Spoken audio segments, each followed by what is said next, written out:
अक्सर ये देखा गया है कि हमारा मॉडर्न माइंड अचीवमेंट ओरिएंटेड हो गया है, एक शक्ति या पावर हासिल करने की दौड़ में लगा हुआ है। उपयोगितावादी यूटिलिटेरियन व्यवहार सबका हो गया है और आंतरिक शक्तियों के माध्यम से भी वो अपनी इच्छा पूर्ति में ही लग जाता है। लेकिन क्या हमें इन आंतरिक शक्तियों के प्रति संवेदनशील, खुले हुए और रिसेप्टिव नहीं होना पड़ेगा? इनके रहस्यों को जागृत करने के लिए प्रतीक्षापूर्ण भावदशा में ही तो आना पड़ेगा। हमें कुछ करने के बजाय होने की भावदशा में आना पड़ेगा। हम कहाँ तक प्रयास करें और कहाँ तक होने दें, कृपया मार्गदर्शन करें।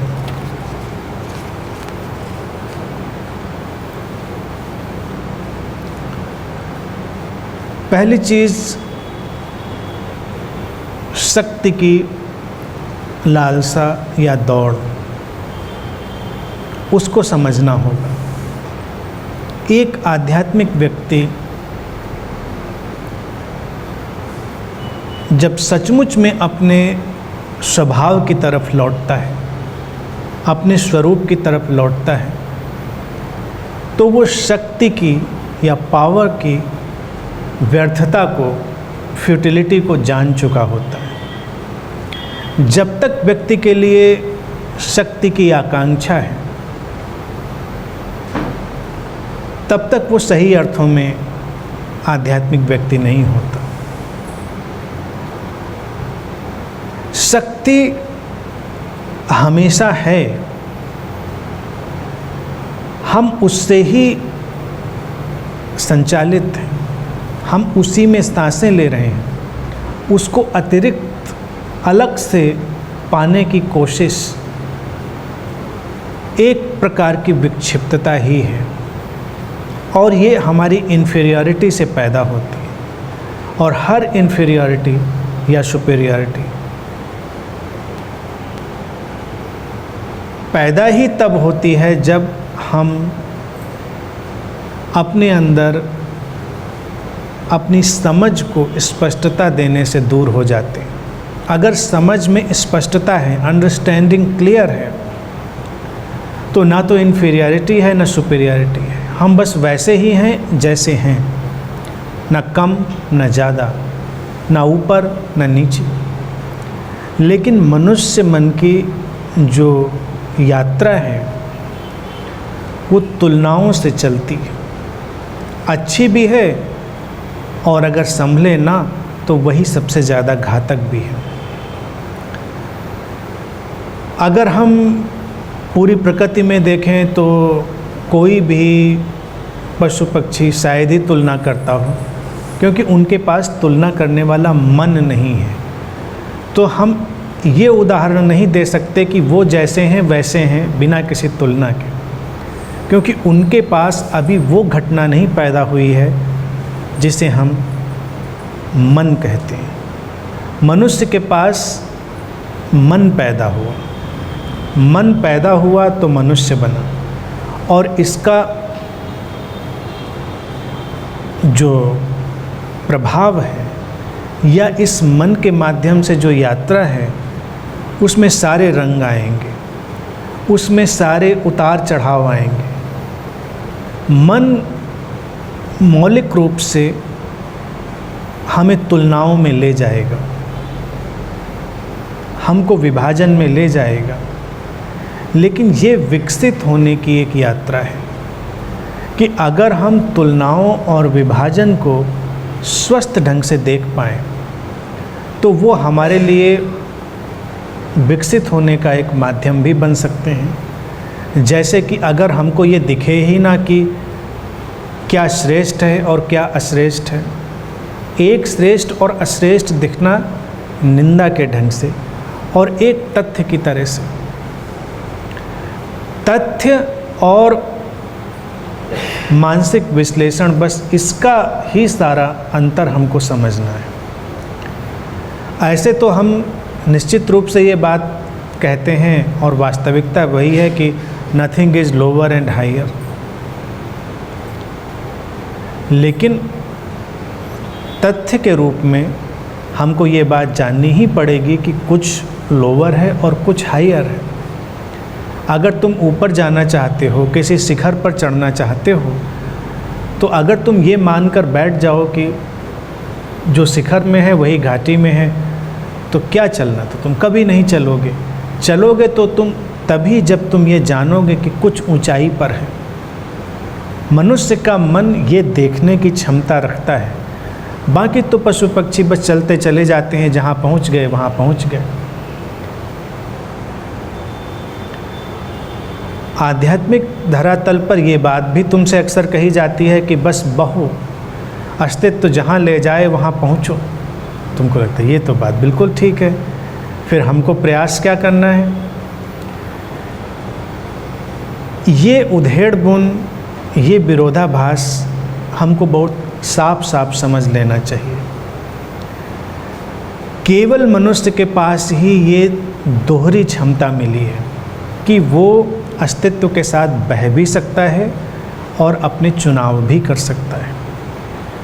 चुनाव करने की अंतिम स्थिति, या कहें उसकी पराकाष्ठा या उसका एक्सट्रीम, उसका शिखर, उसके बाद तुम्हारी बहने की अवस्था प्रारंभ होती है। जैसे कि अक्सर मैं कहता रहा हूँ कि संकल्प के शिखर पर पहुँचने से ही समर्पण घटता है। जो संकल्प के शिखर पर भी नहीं पहुंचा, उसका समर्पण भी नहीं घटेगा। तो मनुष्य का समर्पण एक बहुत बड़ी घटना है। प्रकृति में अन्य किसी जीव के पास समर्पण की घटना नहीं है। वो दिखाई देगा कि चल रहा है प्रकृति के साथ, लेकिन वो बड़ा ही प्राकृतिक है। अगर प्राकृतिक है तो प्रकृति की सीमाओं में भी जकड़ा है। जो प्रकृति की सीमाएं हैं, जो बायोलॉजिकल लिमिटेशन है, उससे आगे जाने के उपाय भी नहीं हैं। मनुष्य के पास अपनी प्राकृतिक सीमाओं से पार जाने की क्षमता भी है, क्योंकि उसके पास चुनाव की क्षमता है। चुनाव से प्रयास, जब हम चुनते हैं तो कुछ प्रयास पैदा होते हैं। इसीलिए एफर्ट और एफर्टलेसनेस, इन दोनों को ही हमें बहुत अच्छे से समझ के चलना होगा। एक सीमा तक एफर्ट हमसे पैदा होते हैं, उन्हें हमें करना पड़ता है, और एक सीमा के बाद हम एफर्टलेसनेस में चले जाते हैं। ये जो विशेषता है ये मनुष्य के पास ही। अन्यथा तुम देखो कि एफर्टलेसनेस के बीच भी कोई चुनाव किसी और जीव के पास नहीं है, मनुष्य के पास है कि वो एफर्ट कर सकता है, और उस एफर्ट से ही फिर एक दिन एफर्टलेसनेस घट जाती है। शक्ति की समझ और शक्ति की आकांक्षा, इन दोनों में भेद है। कभी कभी तो मुझे लगता है कि सारा अध्यात्म बस कॉमन सेंस का है, बस सामान्य समझ, सहज बुद्धि। हम देखें और साफ साफ हमको नज़र आ जाए कि अरे ये तो ऐसा ही है। अब शक्ति का विरोध नहीं है, लेकिन शक्ति की पहचान भी जरूरी है। कोई भी जीव शक्ति की पहचान नहीं रखता है, मनुष्य रखता है। उस शक्ति की पहचान के चलते ही हमने इतना विज्ञान खड़ा किया, हमने इतने आविष्कार कर लिए, हमने पूरे जीवन को एक अलग धरातल पर पहुंचा लिया। शक्ति की पहचान, उसकी खोज, ये एक अलग बात हो गई, लेकिन शक्ति की आकांक्षा, उसकी डिज़ायर, ये विक्षिप्तता हो गई। पहचान अगर हम शक्ति की करते हैं तो हम उस शक्ति का सदुपयोग कर पाते हैं। अगर हम आकांक्षा करने लगते हैं तो हमेशा उसका दुरुपयोग करते हैं। अब जैसे विज्ञान के धरातल पर ही हम देखें, हम परमाणु शक्ति को पहचान पाए तो हमने उस परमाणु शक्ति का आविष्कार कर लिया, उसे खोजा, उसके सारे पहलुओं को जांचा परखा। उस जांचने परखने तक तो उसका सदुपयोग संभव है, जो कि बहुत होता भी है। आकांक्षा के साथ आते हैं हथियार। उस शक्ति की आकांक्षा के साथ आती है विध्वंस करने की प्रवृत्ति, क्योंकि अब हमको लगता है कि हमारे पास वो शक्ति है जिससे हम दूसरे को मिटा सकते हैं। दूसरे को मिटाने की आकांक्षा हमेशा गैर आध्यात्मिक है, और ये मिटाने की आकांक्षा परमाणु हथियारों से ही नहीं, बड़े सूक्ष्म तलों से चलती है। जितना समाज में क्लास कॉन्फ्लिक्ट है, वो भी दूसरे को मिटाने की ही आकांक्षा है। तुम दूसरे से ऊपर होना चाहते हो क्योंकि तुम दूसरे को नीचा दिखाना चाहते हो। ज्ञान का भी हम शक्ति के रूप में ही उपयोग करते हैं, तब हमारा ज्ञान भी हथियार बन जाता है। ऐसे तो ज्ञान उपयोगी है, जीवन के लिए एक अंतर्दृष्टि के रूप में हमें आगे ले जाने का काम करता है, लेकिन प्रायः ज्ञान अंतर्दृष्टि पैदा करने के बजाय एक वेपन की तरह, एक हथियार की तरह उपयोग में लाया जाता। मैं तुमसे ज़्यादा ज्ञानी हूँ और मैं कैसे दूसरों को अज्ञानी सिद्ध कर दूँ। पहले भारत में एक परंपरा चलती थी और लोग उसकी प्रशंसा भी कर देते, हालांकि देखा जाए तो निहायत ही गैर आध्यात्मिक परंपरा थी, जिसमें सारे आध्यात्मिक लोग लगे रहते थे। शास्त्रार्थ करना, किसी को अपने तर्कों और ज्ञान से पराजित करना, उसके ऊपर विजय पा लेना। अब किसी के ऊपर तुम हथियारों से विजय पाओ या ज्ञान से विजय पाओ, बात तो एक ही है। तुम उससे ऊपर होना चाहते हो, उसको तुम अपने नीचे लाना चाहते हो। आदि शंकराचार्य जैसे लोगों के बारे में तुमने सुना ही होगा। वो शास्त्रार्थ करते हुए दिग्विजय करने निकले, तो सिकंदर अपनी तरह से दिग्विजय करने निकलता है। भाव सबका एक ही है। ये शक्ति ज्ञान के रूप में आए, धन के रूप में आए, हथियार के रूप में आए, वो मनुष्य को विक्षिप्त बनाती। धन के बारे में भी अगर देखो तो धन उपयोगी है, यूटिलिटी है, उससे ज़्यादा उसका कोई मतलब नहीं धन का। लेकिन हम धन क्यों चाहते हैं समाज में, अगर इसका ज़्यादा आप ऑब्जर्वेशन करेंगे, अवलोकन करेंगे, तो व्यक्ति अपनी सुविधा, सहूलियत, उसके लिए धन कम चाहता है, दूसरों को उस धन से कितना नीचा दिखा पाए इसलिए ज़्यादा चाहता है। इसीलिए धनी व्यक्ति में एक अहंकार दिखेगा, ज्ञानी व्यक्ति में एक अहंकार दिखेगा, योगी ध्यानी उसमें एक अहंकार दिखेगा पवित्र होने का। क्योंकि ये सारी शक्तियाँ हम उनका उपयोग उस रास्ते पर कर रहे हैं जहाँ पर उनका कोई मतलब ही नहीं है। अगर हम धन को उपयोगिता मात्र समझें तो समाज बड़ा सुंदर हो जाए, लेकिन समाज कुरूप है क्योंकि धन का दुरुपयोग है। जीवन को सुंदर बनाने के लिए नहीं, अपने को सुपीरियर, और तुम सुपीरियर तभी होगे जब दूसरा इन्फीरियर होगा। तो किसी भी पहलू पर यही चीज़ जब ऊर्जा केंद्र या शक्ति केंद्र इन सब पर आती है लौटकर, तो वहाँ भी यही। ऐसे संप्रदाय, ऐसे कल्ट्स जहाँ पर ये चर्चा ज़्यादा होती है, तुम वहाँ देखोगे तो वहाँ एक अजीब स्टूपिड गेम चलता हुआ, एक मूर्खतापूर्ण खेल चलता हुआ पाओगे। वो भी एक पावर गेम है।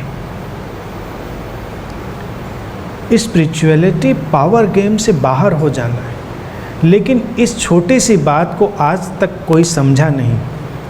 तुम अपने महात्माओं को भी अगर देखो तो वो केवल पावर गेम की ट्रैप में, वो अपने को विशेष समझते हैं। वो चाहे जितना कहें कि मैं अपने को विशेष नहीं समझता, लेकिन उनके सारे रंग ढंग, रवैया, वातावरण सब वही है। क्योंकि अगर वो विशेष ना अपने को बनाएं या साबित करने की कोशिश ना करें तो हो सकता है वो तुमसे भी गए बीते हों, कौन जानता है। कई बार बहुत सारे ऐसे लोग जिनके आसपास बड़ा आभा मंडल होता है, वो केवल क्राफ्टेड और क्रिएटेड होता है। बस उस आभा मंडल को निकाल लो और वो व्यक्ति तुमसे भी गया बीता। अब गया बीता शब्द भी थोड़ा डेरोगेटरी है, लेकिन ये भी तुलनात्मक रूप से उपयोग करना पड़ता है उस स्थिति को बताने के लिए। सही अर्थों में संत या सही अर्थों में महात्मा या सही अर्थों में गुरु वही व्यक्ति होता है जिसके साथ तुम सामान्य अनुभव कर पाओ, जो तुमको हीनता को अनुभव ना करने दे, जो तुमको किसी गिल्ट में ना जाने दे, शक्ति की पहचान तो कराए लेकिन उसकी आकांक्षा ना पैदा होने दे। अब तुम जीवित हो, अगर इसको ऐसे तुम देखो, तुम जीवित हो, इस पर कभी किसी व्यक्ति को अहंकार नहीं होता क्योंकि सारे लोग जीवित हैं।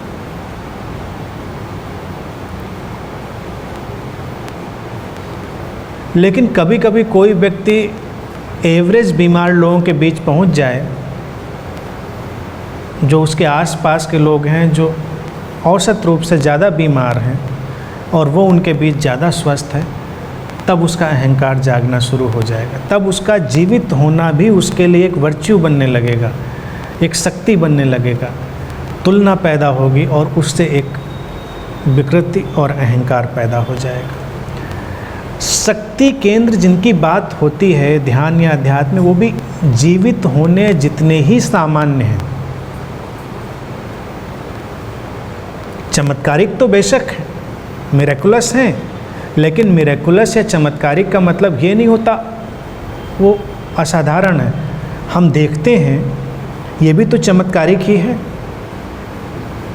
हम देख रहे हैं, तुम सुन रहे हो, ये घटनाएं कम चमत्कार हैं।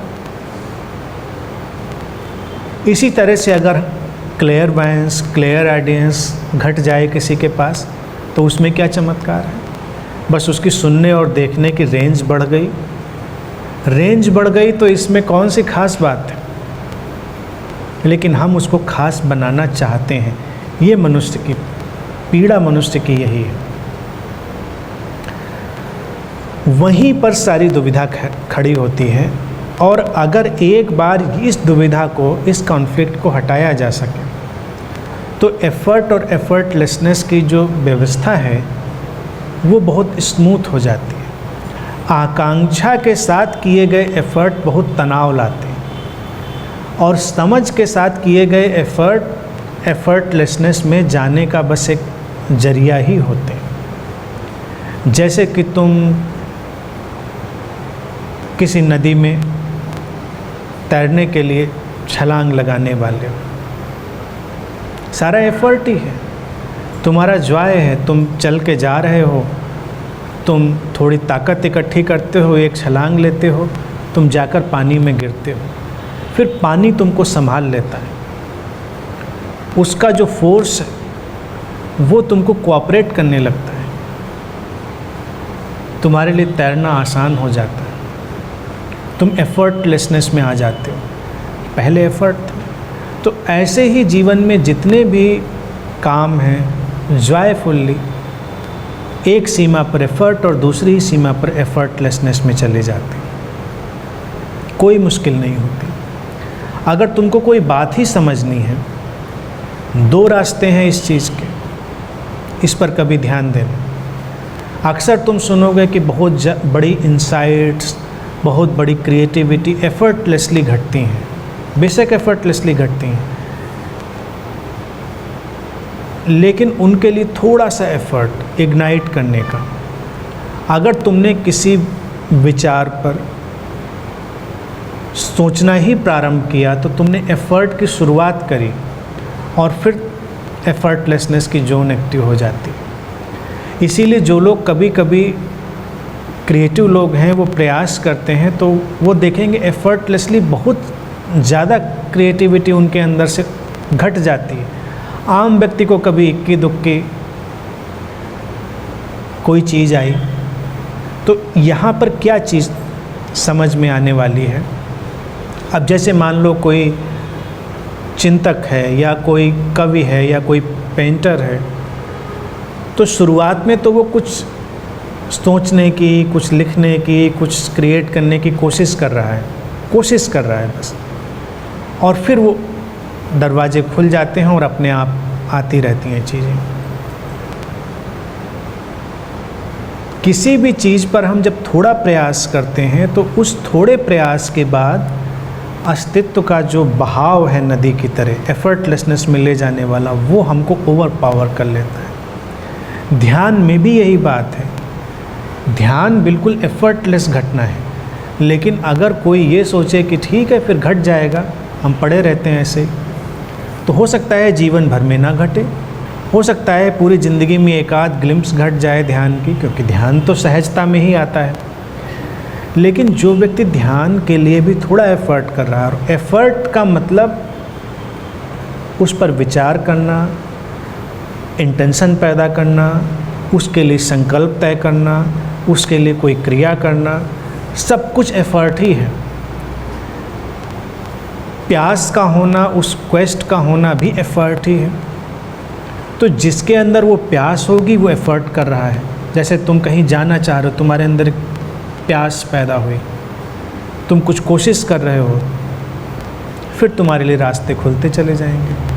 तो ध्यान भी घटता सहजता से है, लेकिन शुरुआती रूप में एफर्ट लाना ही पड़ता है।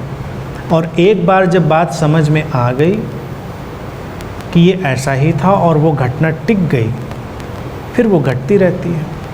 तो एफर्ट और एफर्टलेसनेस का कोई भी कन्फ्यूजन और कॉन्फ्लिक्ट नहीं है। अगर इसको बहुत ही क्रिस्टल क्लियर टीचिंग की तरह से रखा जाए तो तुम्हें एफर्ट करना ही है, और एफर्टलेसनेस के बारे में तुम्हें सोचना ही नहीं है, क्योंकि वो तुम्हारा काम नहीं। एफर्टलेसनेस का मतलब ये बिल्कुल भी नहीं है कि तुम हाथ पर हाथ रख कर बैठो, लेकिन ये भी बड़ा मुश्किल है हाथ पर हाथ रख के बैठना। पता नहीं किसने मुहावरा बनाया है। जिसने मुहावरा बनाया बड़ा टेढ़ा मुहावरा, हाथ पर हाथ रख के बैठो, बैठ के दिखाओ घंटे भर। बड़ा कठिन काम है हाथ पर हाथ रख के बैठना। तो जो लोग कहते हैं बस हाथ पर हाथ रख के बैठे रहना, नहीं बैठ सकते। तुम चंचल होगे, विचलित होगे, तुम कुछ उछल कूद करोगे, हमारा जो मन है वो कुछ न कुछ करता रहेगा। हाथ ऐसे रख के बैठना भी तो मुश्किल होता है, व्यक्ति कुछ न कुछ करता रहेगा, आदमी शांत तो बैठ ही नहीं सकता। तो ये मुहावरा तो बिल्कुल यूजलेस है, पता नहीं जिसने भी बनाया है, और बनाया है तो बड़ा मेडिटेटिव है। एक मेडिटेटर ही हाथ पर हाथ रख के बैठ सकता है, बहुत बड़ा एफर्ट। फिर उस एफर्ट से एफर्टलेसनेस घटेगी। मनुष्य जीवन ऐसा ही कॉम्बिनेशन है। इस कॉम्बिनेशन को जो समझ लेता है उसको कोई अड़चन नहीं होती। और इस कॉम्बिनेशन के लिए कई बार मुझे लगता है इतना साफ साफ प्रेजेंटेशन अस्तित्व ने दिया है कि हम पदार्थ और चैतन्य, बॉडी एंड कॉन्शियसनेस, इन दोनों का कॉम्बिनेशन है।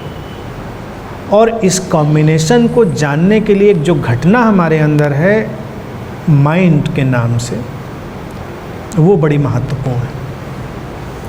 कुछ लोग माइंड के पीछे भी हाथ धोकर पड़े रहते हैं कि माइंड को ख़त्म करना है, माइंड को हटा देना है, माइंड के पार जाना है। उनको ये नहीं पता कि ये विचार भी तो माइंड के होने से ही आया है, मन के होने से ही मन के पार जाने का विचार भी आया है। किसी पशु पक्षी में मन नहीं घटा तो मन के पार जाने का विचार भी उसके अंदर नहीं आया। तो मन से लड़ाई, मन से दुश्मनी, मन से खींचातानी, ये एक स्पिरिचुअल स्टुपिडिटी में कन्वर्ट हो जाती। मन को एक बहुत ही सोफिस्टिकेटेड इंस्ट्रूमेंट की तरह से समझें, जो तुम्हें समझ दे सकता है। समझ दे सकता है तो तुमको उलझा भी सकता है। उसके उलझने से बचना है, लेकिन उसकी समझ को तो एडॉप्ट करना है। जैसे तुम्हारे पास कोई ग्लू हो जिससे तुम बहुत सारी चीज़ें फाइनली पेस्ट कर सकते हो, तो मन एक तरह का सुपर ग्लू है जो बहुत सारी चीज़ों को फिक्स कर सकता है, लेकिन गलत इस्तेमाल करो तो उसमें खुद ही चिपक सकते हो। लेकिन उसमें उसका कोई दोष नहीं है, वो तो उसकी क्वालिटी है। तो मन के माध्यम से ही हम शरीर को भी समझ पाते हैं और चेतना को भी समझ पाते हैं, और कोई उपाय नहीं, समझने का और कोई उपाय नहीं। और यही मन, यही माइंड हमको इन दोनों के रहस्यों से रूबरू कराता है, उनका आमना सामना कराता है, और हम ये देख पाते हैं कि कितनी रहस्यमय और अद्भुत घटना है कि पदार्थ और चैतन्य एक साथ, बॉडी, माइंड और स्पिरिट, ये एक साथ, माइंड तो बीच में मीडिएटर का काम कर रहा है, अंडरस्टैंडिंग फिनोमेना। तो इसका भी एक सीधा सा अभिप्राय है, न पदार्थ से लड़ाई न चैतन्य से लड़ाई, न पदार्थ का चुनाव न चैतन्य का चुनाव, दोनों एक साथ हैं। एक साथ हैं तो हम हैं। तो अगर हमको हमारे जीवन को बड़ी स्मूथ गति देनी हो तो हमको पदार्थ के नियम भी जानने होंगे और चेतना के नियम भी जानने होंगे, शरीर के भी और चैतन्य के भी। ना तो केवल पदार्थ से काम चलेगा, ना केवल चेतना से काम चलेगा।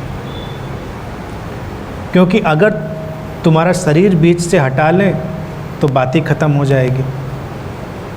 फिर चेतना ही चेतना बचेगी, जो कि लौट के कभी बताएगी नहीं कि बचा क्या। जो लोग शरीर छोड़ के निकल गए, कभी लौट के बताया नहीं कि क्या बचा।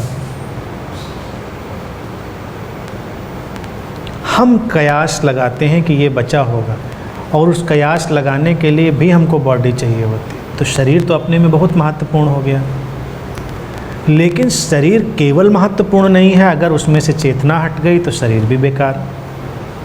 दोनों का कॉम्बिनेशन, और इस कॉम्बिनेशन को समझने की क्षमता रखने वाला माइंड, इन तीनों का अनप्रेसिडेंटेड कॉम्बिनेशन, वही हमारा होना है।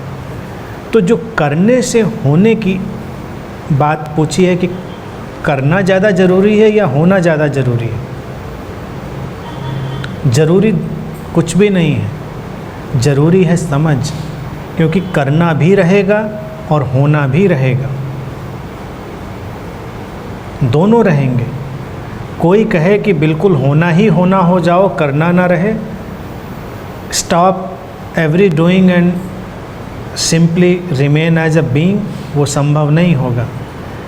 डूइंग एंड बीइंग, करने और होने का एक संतुलन, उसका एक कॉम्बिनेशन, वही हमारा होना है।